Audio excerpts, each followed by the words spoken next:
Scene dibuka memperlihatkan sekelompok orang yang sedang menimbun sesuatu. Berpindah ke tahun 1969, di mana seorang anak bernama Alan Paris dikejar oleh sekelompok anak nakal. Anak itu dengan cepat kabur dan memasuki sebuah pabrik sepatu yang merupakan milik ayahnya. Di dalam ia bertemu Carl, yang merupakan pegawai kontrak terbaik ayahnya. Carl menunjukkan kalau ia sedang mengembangkan sepatu yang akan digunakan Lionel Messi nantinya. Setelah itu Alan malah meletakkan sepatu itu di atas sebuah mesin. Ketika ia sedang berbicara dengan ayahnya, mesin itu pun berjalan dan menghancurkan sepatu buatan Carl tadi. Kegaduhan pun terjadi, di mana karena hal itu Carl harus dipecat dari pekerjaannya. Alan pun kembali keluar pabrik dan bertemu si anak nakal. Anak itu marah kepada Alan karena telah mengganggu pacarnya yang bernama Sarah. Alan pun digas oleh kelompoknya dan sepedanya pun dibawa kabur. Alan yang bersedih pun berjalan sendirian tak tentu arah yang membawanya ke sebuah tempat pembangunan gedung. Dia terus berjalan tanpa takut diomelin oleh para tukang. Akhirnya dia sampai suatu tempat dan penasaran akan satu hal yang tertimbun di sana. Alan menggali tempat itu dan menemukan sebuah kotak. Dikira harta karun. Alan bergegas pulang membawa kotak itu. Sesampainya di rumah, dia membuka kotaknya dan mendapati isi kotak seperti permainan monopoli. Ketika Alan memainkan dadunya, ibunya memanggil untuk makan malam. Tak disangka bidak dari permainan bergerak sendirinya. Saat makan malam, ayahnya menawarkan agar Alan melanjutkan bersekolah di asrama orang elit. Mengingat ayahnya adalah konglomerat di kota itu. Jadi ia harus mempersiapkan pendidikan yang matang untuk anak sematawayangnya. Namun Alan menolak karena tidak sesuai dengan kehendaknya. Walau agak memaksa, Alan dan ayahnya Sam Paris pun terlibat adu mulut kecil walau sebentar. Sampai akhirnya ayahnya memutuskan untuk pergi bersama ibunya karena akan menghadiri sebuah acara. Alan kembali melanjutkan permainannya bersamaan dengan datangnya seorang gadis bernama Sarah yang membawakan sepeda Alan yang diambil anak nakal tadi. Alan menunjukkan permainan itu kepada Sarah. Mereka pun mulai bermain dan bidak pun berjalan sendiri. Namun Sarah hanya menyangkal itu menggunakan magnet. Keanehan terjadi ketika setelah bidak itu berhenti berjalan, muncullah sebuah perintah dari tengah papan permainan yang bertuliskan menunggu di hutan sampai muncul angka 5 atau 8 pada dadu. Hal itu membuat tubuh Alan terhisap ke dalam papan. Sarah yang panik pun yang sudah melempar dadu juga mendapatkan perintah di mana kelelawar muncul dari kotak dan beterbangan. Sarah yang ketakutan itu pun kabur. 26 tahun kemudian, Scene berpindah ke keluarga kecil yang baru pindahan. Mereka adalah keluarga Shepard, di mana sang kakak bernama Judy, sang adik bernama Peter, dan sang tante bernama Nora. Mereka pindah ke rumah keluarga Paris yang sudah terbengkalai. Diketahui orang tua Peter dan Judy mengalami kecelakaan saat mereka liburan ke Kanada. Warisan yang ditinggalkan inilah yang membuat Nora berinisiatif untuk membeli rumah Paris agar anak-anak itu dapat menghilangkan traumanya dengan kehidupan dan lingkungan baru. Mereka pun mengelilingi rumah tua itu. Namun Peter sangat ketakutan dengan kondisi rumah yang bahkan belum dirapihkan. Malam harinya, tampak Peter masih bersedih akan kehilangan orang tuanya tersebut. Namun Judy tetap menghiburnya, walaupun Judy berpikir yang diincar tantenya hanyalah warisan keluarganya saja. Paginya saat sarapan, terlihat Nora akan pergi mendaftarkan anak-anak itu untuk bersekolah. Anak-anak itu ditinggal di rumah yang besar itu. Tak lama mereka mendengarkan suara genderang dari arah lantai atas. Akhirnya mereka pun menemukan permainan Jumanji yang dimainkan Alan 26 tahun lalu. Mereka pun mulai bermain. Judy memulai giliran dan mendapati tulisan nyamuk akan datang. Dan benar saja para nyamuk raksasa berdatangan. Cukup lama mengusir nyamuk itu, Peter yang semakin penasaran memulai gilirannya dan mendapatkan tulisan monyet ekspedisi. Tak lama muncullah suara gaduh dari dapur yang ditimbulkan oleh puluhan monyet yang sedang berpesta. Mereka tak dapat mengusir monyet itu karena terlalu liar. Mereka pun mencoba kabur dan kembali melihat papan permainan itu kembali. Di mana di situ tertulis, aturan permainan jika sudah memulainya, maka harus segera diakhiri. Mereka bingung tidak tahu cara untuk menghentikan keanehan tersebut. Peter pun memaksa Judy jika mereka harus menamatkan permainan jika ingin kembali seperti semula. Judy memulai gilirannya lagi, di mana dari arah kegelapan terdapat singa yang sudah menunggunya. Mereka pun kabur dan melihat seorang pria misterius di lantai bawah. Pria misterius itu mengusir singa lapar tersebut dan mengurungnya di sebuah kamar. Pria itu terus berkeliling dan merasa tidak asing berada di rumah itu. Dan ternyata ia adalah Alan Paris yang keluar dari kotak permainan karena judi berhasil mendapatkan angka 5 atau 8. Alan yang bahagia itu pun berterima kasih dan mencoba mencari orang tuanya. Anak-anak itu heran dengan kelakuan Alan. Mereka mengatakan kalau rumah itu sekarang sudah jadi miliknya yang ia beli dari keluarga Paris. Alan menyadari kalau ia sudah terlalu lama dalam permainan dan mencoba keluar rumah. Di mana di luar dia bertemu Carl yang sekarang sudah menjadi bagian dari abdi negara. Ketika akan menginterogasi, Carl teralihkan karena salah satu monyet berhasil membawa kabur kendaraannya. Sementara Alan pun pergi mencari keberadaan orang tuanya ke pabrik sepatu ayahnya. Tatapan Alan kosong menyusuri pabrik yang sudah terbengkalai itu. Di sana dia bertemu dengan seorang bapak-bapak. Alan bertanya alasan kebangkrutan pabrik sepatu itu. Bapak itu menceritakan 26 tahun lalu sejak kehilangan anaknya. Sam Paris terus berusaha mencari keberadaan anaknya sampai ia rela meninggalkan pekerjaannya. Keluarga Alan terus mencari anaknya hingga mereka pun tiada di tahun 1992. Bapak itu juga memberitahukan pemakaman keluarga Paris. Hancurnya Alan ketika dia berdiri di makam ayahnya. Di mana hal terakhir yang mereka lakukan adalah adu mulut. Judy dan Peter yang menyaksikan hal itu pun mencoba menghiburnya. Anak-anak itu mengajak Alan untuk melanjutkan permainan. Karena itulah satu-satunya jalan untuk menghentikan keanehan yang ada yang mulai tersebar ke seluruh kota Brantford. Mereka pun kembali ke rumah menggunakan mobil orang. Setibanya di rumah, Alan merapihkan dirinya dan muncul sebagai seorang pria yang berwibawa. Karena lapar, dia pun makan apapun makanan yang ada di dapur, tapi tidak termasuk uang rakyat. Setelah membujuk Alan dengan cukup lama, ia pun setuju untuk membantu anak-anak agar menamatkan permainan itu. Mereka pun mulai bermain. Setelah dadu digulir, tak satu pun bidak mereka yang berjalan dan papan pun tidak memunculkan tulisan. Di sini Alan baru sadar kalau sekarang bukanlah gilirannya lagi, melainkan giliran teman masa kecilnya Sarah. Mereka mencoba mengunjungi kediaman Sarah. Di sana mereka bertemu seorang perempuan yang mengaku bernama Serena. Alan kaget bertemu dengan Sarah yang sudah dewasa. Ia terus membujuk Serena agar mengaku kalau dia adalah Sarah dengan mengungkit kenangan masa kecil yang mereka lakukan. Mendengar hal itu Sarah pun pingsan. Sarah dibawa ke rumah keluarga Paris, di mana Sarah masih trauma akan sejarah yang ia lalui. Alan berusaha meyakinkannya kalau semua itu masih dapat diubah kalau mereka menyelesaikan permainan. Namun tetap saja Sarah tidak mau memainkan permainan itu. Dengan sedikit tipuan, Alan berhasil membuat Sarah menggulirkan dadunya. Bidak Sarah pun jalan dan membuat sebuah tulisan di mana rumah mereka pun mulai dirambati oleh tumbuhan raksasa. Salah satu tumbuhan raksasa itu menarik kaki Peter. Dengan cepat Alan, Sarah dan Judy melepaskan Peter dari cengkraman sang tanaman. Keanehan dari permainan itu semakin membuat Sarah frustasi. Namun Alan meyakinkan dengan menyelesaikan permainan itulah jalan keluar agar mereka semua tidak frustasi. Alan pun memulai gilirannya dan mendapatkan tulisan, di mana seorang pemburu yang mirip ayahnya muncul. Pemburu itu bernama Van Belt dan misinya adalah untuk memburu Alan yang keluar dari hutan permainan. Alan pun kabur keluar rumah dan mendapati Carl sedang berada di rumahnya.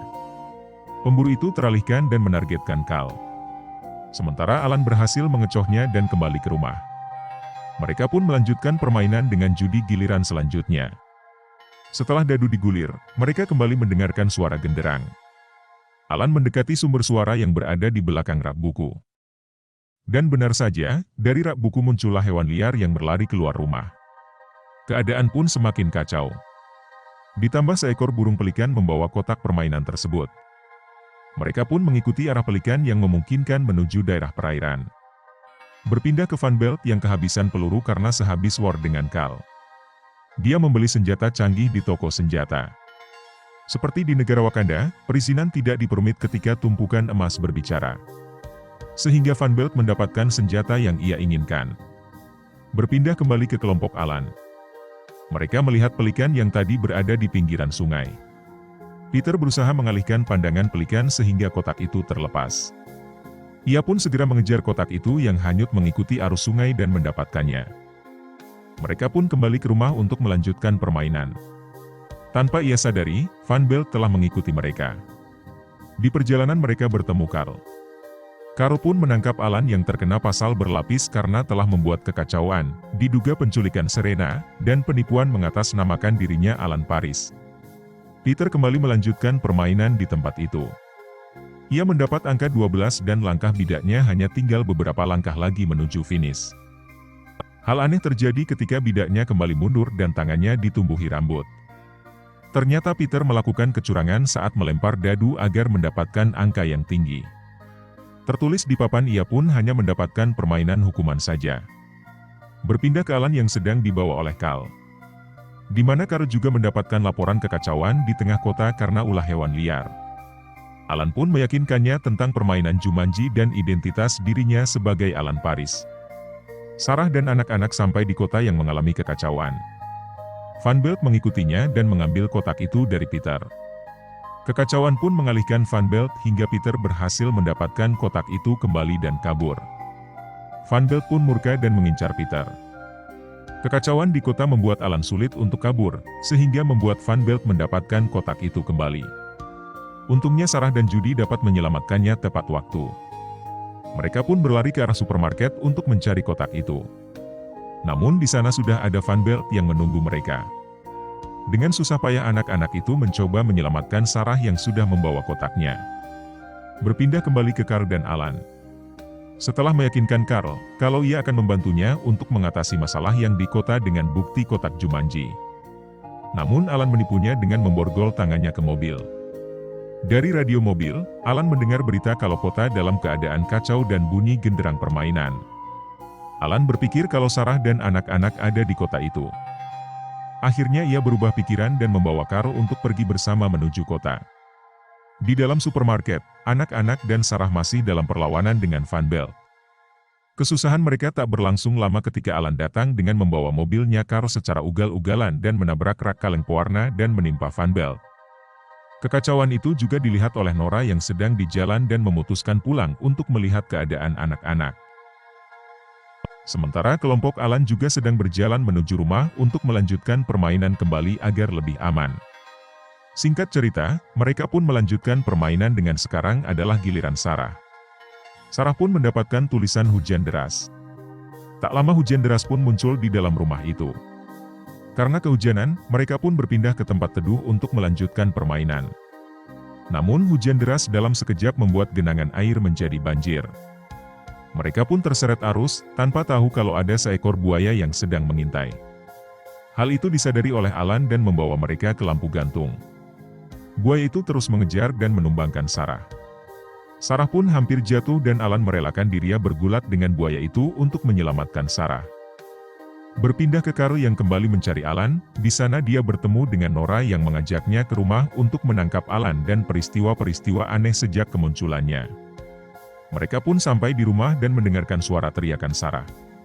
Tepat pintu didobrak, air pun keluar dari rumah dan menghanyutkan mereka. Sementara Alan, Sarah dan anak-anak berhasil selamat karena menyusutnya air. Sehingga membuat buaya itu pun kabur. Mereka kembali ke lantai atas dan melanjutkan permainan. Alan menggulir dadu dan mendapatkan tulisan waspada di tempat ia berdiri. Dan tak lama tubuh Alan pun tenggelam seperti terhisap. Sarah pun berusaha menariknya agar tidak tenggelam, begitupun dengan Peter. Judy memulai gilirannya dengan menggulirkan dadu dan mendapatkan kalimat sebuah pelajaran. Bertepatan dengan Alan yang berhenti terhisap oleh lantai. Tidak ada dampak dari giliran Judy, hanya mundur satu langkah saja. Selanjutnya adalah giliran Peter, di mana serangga raksasa datang dan mendekat. Judy dan Peter harus berpikir cepat untuk mengusir serangga tersebut, mengingat Alan dan Sarah terjebak di lantai yang menghisapnya tadi. Alan mengatakan kalau ayahnya dulu menyimpan kapak di gudang. Peter bergegas mengambil kapak sementara Judy mengulur waktu sambil melindungi Alan. Di saat yang sama Bibi Nora datang dan kaget melihat rumah sudah ditumbuhi akar tumbuhan dan singa di sebuah kamar. Yang lebih mengejutkan lagi ketika Peter yang sudah berubah bentuk. Peter hanya mengurung Nora agar dia tidak depresi seperti Sarah. Sementara di lantai atas, Judy digigit oleh tumbuhan yang membuatnya lemas. Bertepatan dengan datangnya Peter dan menghabisi serangga-serangga itu. Tidak membuang waktu lagi, Peter meletakkan dadu pada mulut Sarah dan menggulirkannya. Dia mendapatkan kalimat tanah berguncang. Bertepatan dengan Judy yang mulai pingsan. Gempa pun terjadi dan membuat mereka panik. Efek gempa membuat lantai terbelah dan serangga pun berhamburan. Hal positifnya di sini Alan dan Sarah terbebas kembali. Namun sayangnya kotak Jumanji itu jatuh ke dasar rumah yang dalam keadaan terbelah dua. Dengan gagah berani, Alan bergelantungan di akar pohon seperti Tarzan untuk mengambil kotak tersebut. Alan pun mendapatkan kotak itu bertepatan dengan datangnya Van Belt yang menodongkan senjata ke arahnya. Alan mengangkat tangan sebagai tanda menyerah dan menjatuhkan dadu yang ada di tangannya. Dadu itu terus bergulir sembari Van Belt yang terus menteror. Di tengah ketakutan seorang Alan, Van Belt terus menasehati targetnya yang mana sama persis dengan nasihat Sam Paris dulu. Saat eksekusi akan dilanjutkan, dadu berhenti berputar dan Alan mendapat angka 8. Di mana hal itu membuat bidak monopolinya berjalan ke garis finish. Di garis finish, kita harus mengucapkan kata Jumanji sebagai tanda permainan telah berakhir. Ketika Van Belt bertanya akan kata terakhir Alan sebelum ia dieksekusi. Alan dengan pelan mengatakan Jumanji. Tembakan diluncurkan, Sarah pun melindunginya. Namun ajaibnya peluru itu mundur dan menghilang. Semua kegaduhan yang berasal dari kotak permainan, baik itu tanaman, hewan liar bahkan monyet sekalipun kembali terhisap ke dalam kotak. Tak luput seorang Van Belt pun juga ikut terhisap.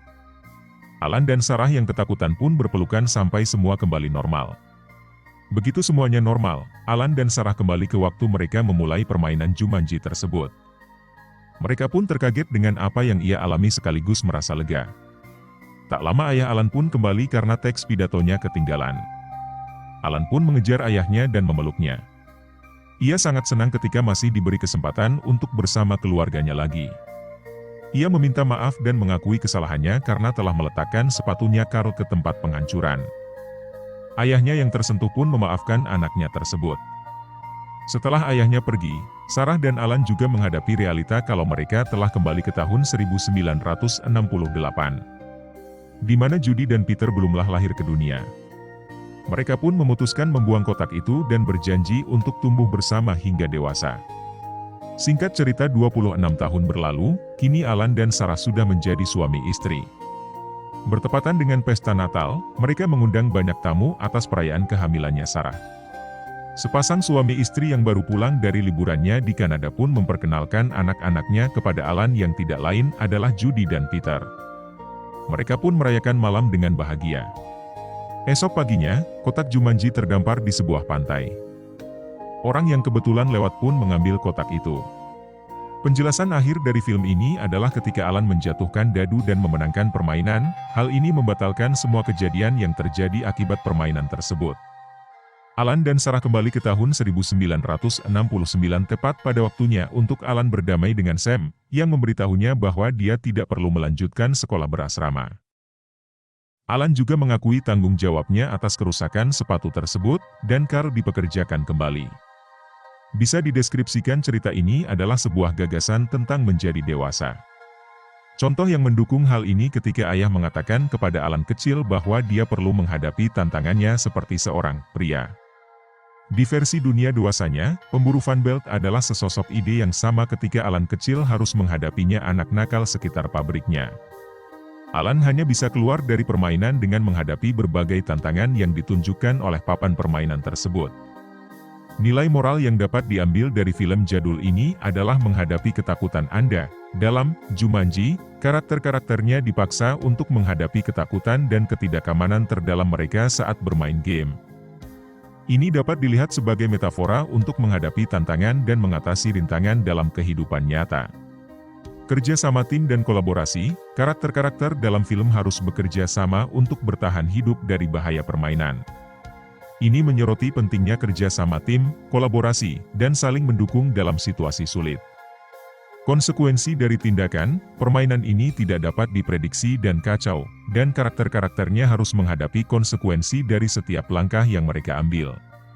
Ini dapat diartikan sebagai pelajaran tentang bertanggung jawab atas tindakan kita dan memahami bahwa pilihan kita memiliki konsekuensi.